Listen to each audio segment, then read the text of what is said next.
Aujourd'hui, on ne vit plus à la française dans ces quartiers-là, on vit à la musulmane. C'est-à-dire que les femmes sont pour la plupart voilées, que les hommes portent des tenues comme le prophète au 7e siècle, qu'on surveille les jeunes filles en leur disant « tu n'as pas le droit de sortir avec un tel, tu es une pute si tu t'habilles en mini-jupe », on surveille les garçons s'ils boivent de l'alcool, ça s'appelle plus la France.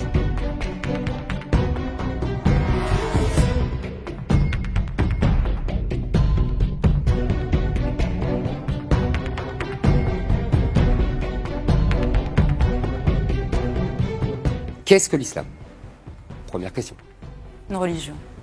Une religion, une foi, une pratique. Mais ce n'est pas qu'une religion. L'islam est aussi un code juridico-politique qui est en concurrence avec le code civil français. Ce langage des années 30 qui honnissait l'étranger, qui exaltait la haine des juifs, il l'applique aujourd'hui à qui?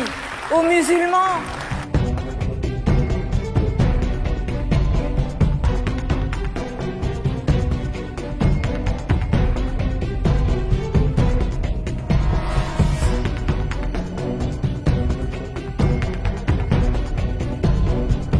Je pense qu'elle n'est pas toute seule à penser qu'il y a un climat proche des années 30. Il y a beaucoup de personnes qui font référence à ces années 30. Il y a une forme d'inquiétude dans la société sur des discriminations, la discrimination d'une partie de la population.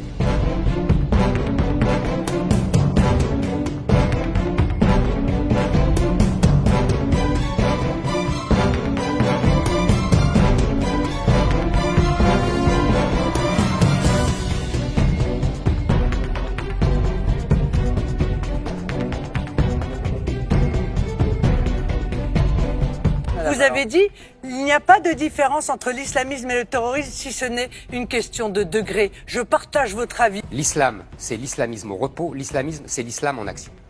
Eh bien, le voile est un signe de soumission. Et moi, je propose, et nous avons toujours proposé à Debout la France, l'interdiction du port du voile. Si on croit, comme 99% des Français et 99% de la classe politique, que l'islam est un christianisme pour les Arabes, on se trompe. Essayer ensemble de bâtir une organisation qui va nous permettre, je l'espère, je le crois, de construire un islam des Lumières dans notre pays. C'est-à-dire un islam qui puisse être en paix avec la République.